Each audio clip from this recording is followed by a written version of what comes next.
This week, we're going to be doing a simple texture study in painting hair to get a final result that looks like this. I'm going to show you all the techniques that I use to paint this texture, and the first thing we need to cover is the paint and the substrate. I'm using Schmincke Aerocolors Black, reduced about 40% with distilled water, and the surface that I'm working on here is clayboard made by Ampersand. Next week, we're going to be starting an advanced painting tutorial, the one you're seeing on the screen now, using the exact same paint and surface. So I'm making this video just to cover some of the simpler things that are going to be used in that video. And I think that a quick demo of rendering some simple hair texture is just a great practice study to get a feel for working on this surface. Here's a photo of my completed study if you want to use this to follow along. But better yet, I'd recommend finding a photo of some hair that you'd like to try painting, crop a section of it, then set it to black and white and use that as your reference. The first thing that I'm doing here is just drawing out my lines with the pencil. I'm doing this freehand, and this way it's just going to help me know where the darker values and the lighter values are going to need to be in this painting.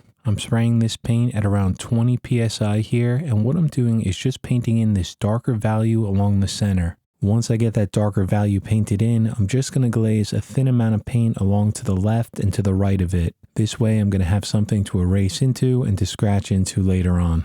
Anytime that I'm painting or drawing hair, I rarely think about individual hairs. Instead, what I like to do is just think in terms of value, concentrating on large masses of light and masses of dark. So if you look at the circled section on my completed painting on the left side of the screen, I want you to squint your eyes. When you do that, all the individual hairs and flyaway hairs are just going to become blurry. You're not going to be able to see them, but what you are going to be able to see is those large masses of light and dark. And adding these values into your painting along with the transitions and the edges is what's going to make this start to look like hair. So I'm just going to continue glazing a thin layer of this black paint on top, and then off to the right side I'm just going to use a freehand shield, line it up, and spray some paint to the left. This way I'm just masking off where the face is going to be if I was actually painting the full portrait. Now that I have a few of the reference points painted in, I'm going to start adding in some of the highlights. Now there's a lot of ways to go about doing this. I'm starting out here with a Tombow eraser. This is one of the smallest erasers that you could buy today. You can see that the eraser itself is very thin. It comes to a very sharp point. And what I'm doing here is just drawing in this large mass of highlight right over the paint. Now it's a soft eraser. It's designed for charcoal or graphite, so it's not going to pull out that much paint. And I've been finding this one very useful for just pulling out these very subtle highlights. As I'm erasing here, I'm trying to follow the flow of each lock of hair. I'm constantly moving the eraser, trying to make sure that each one of these strokes overlaps so you can't really see a transition between them. And the purpose of this eraser right now is just to block in the areas where the highlights are going to be. I can also use the edge of this eraser into the background off to the left side just to map in some of the flyaway hairs. I'll be painting these in much brighter later on, but for now this is a good way just to kind of put everything in place.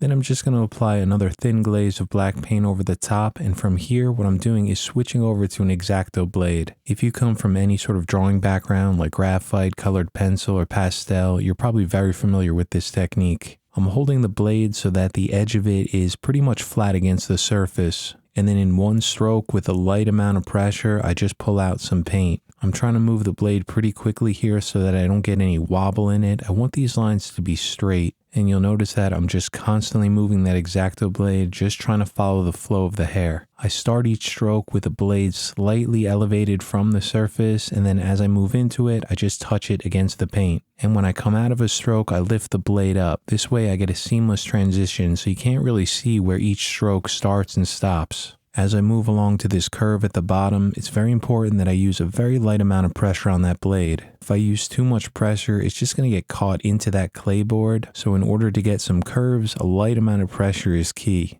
I'll continue working my way up, and I'm always thinking about masses of highlight, meaning locks of hair or strands of hair rather than individual ones. If I want a larger, softer area of highlight pulled out, I could switch over to an eraser like what I'm doing here. And you can see that I'm using these erasers here just to blend some of the transitions in. Now that I have the placement of these two locks of hair in place, I'm going to use that shield again and just darken up the shadow on the right side. I'll come in with my airbrush freehand here and paint in some of the shadow just underneath this lock of hair. And then I'm going back over to that Tombow eraser and using the edge of it to start drawing in some more of these highlights. There's this strand of hair that's moving down vertically right at the bottom here, so I'm just drawing it in with that eraser. And again, trying to pull out a large value here rather than individual hairs. Before I start adding in the texture with the X-Acto blade, I want to come in and just paint in some of the shadows around this strand of hair. On the left side, I used a freehand shield, just kind of lined it up with the edge, sprayed some paint to the left. And then on the right side, I'm just glazing some paint in freehand. Over to the left side, you'll see that I'm painting in some softer lines with the airbrush. This is just going to be some shadows in between the strands of hair. And I'm also glazing some paint over the highlighted areas so that I could erase into them. I have the edge of this Tombow eraser cut to kind of like a chisel point,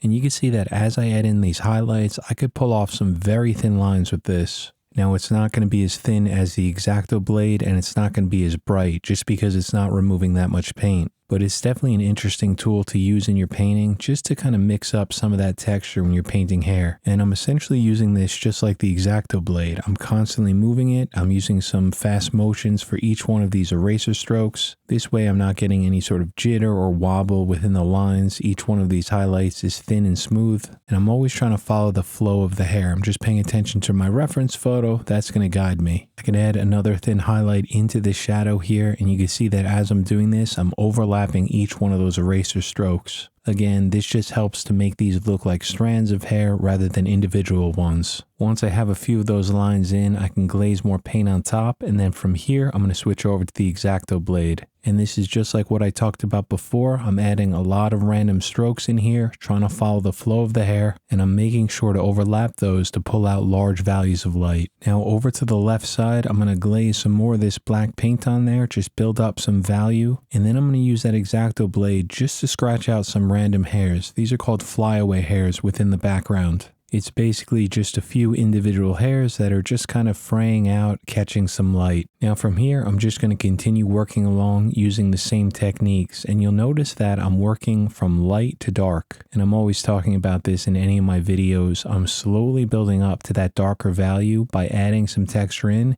and then glazing some more of the black paint over the top. The reason that I want to build up to that dark value slowly is just because it makes the process so much more forgiving for me. If there's any part of this that I don't like I feel like the shape is wrong or the angle is off, I could just erase it out. And it's a million times easier to erase a small amount of paint than it is to erase a lot. And so after some more of these textures are added in with the X-Acto blade and the eraser, I'm going to come back in with the airbrush using a shield and some freehand techniques just to fill in some of the shadows in between the highlights. If any of that overspray got into the highlights, it's not a big deal because you can see what I'm doing now, coming right back over these areas with the X-Acto blade to add some more texture in here. And as long as I keep building these textures up on top of each other, I could start to get this painting to look like natural hair. And so at this point, working in real time, I'm probably about 10 minutes into this little study, and you can see that it's already starting to look like hair. We still have a fair amount of work to do, but we're getting there. It's just going to take some time.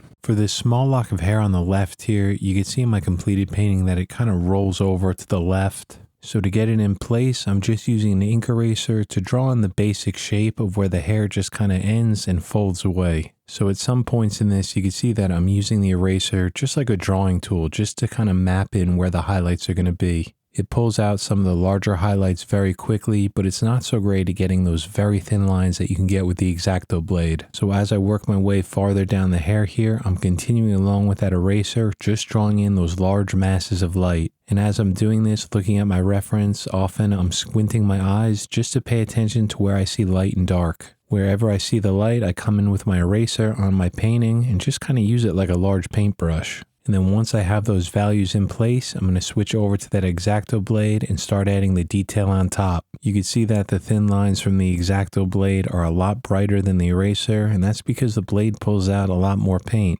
And like I mentioned a few times already, I want to make sure that I'm overlapping each one of these strokes so that it's not just individual hairs here. If there's too much separation and gaps in between these X-Acto blade strokes, the hair is going to start to look more like straw than it does hair. And now as I continue along, I'm just going to use those same techniques over and over to get to the final painting. I like to use an eraser anytime I'm painting hair just because it gives me more control, but you don't need to use one. You could use an X-Acto blade the whole time, do all of this with that single tool. Anytime an area gets too bright, you could just glaze some more paint over the top, just push it back. And if you're having trouble removing airbrush paint, one of the most important things is to make sure that you're painting on a very smooth surface that allows you to easily scratch or remove that paint. A surface like a gessoed canvas or panel that's sanded down smooth, a synthetic paper, or a surface like this clay board are all very good options. I always recommend trying them all, find the one that you're most comfortable with and the one that works best for your style and your techniques. And so a few more passes with that X-Acto blade here, and I'm going to call this little study done. There's nothing complicated about this one. It's an easy painting. It's just something that you don't want to rush your way through. In the future, I will definitely make a painting or drawing tutorial on advanced hair, but for now, a small study like this is just a great way to kind of get the feel of erasing and removing paint from the surface and just focusing on those large values of light and dark to pull off that illusion of hair. So thank you so much for watching. I will see you back here next week. And before I go, I want to say thank you so much to all the channel members for their incredibly generous support. I'd like to welcome the newest channel members. That's Russ and Eric, both at very generous tier 3s. Thank you guys so much. Welcome. And I'd also like to welcome the newest channel members. That's Calvin, Jeanette, Kleber, and Rick. Thank you all so much. Welcome. So take care, everyone. Be well. I'll see you back here next week.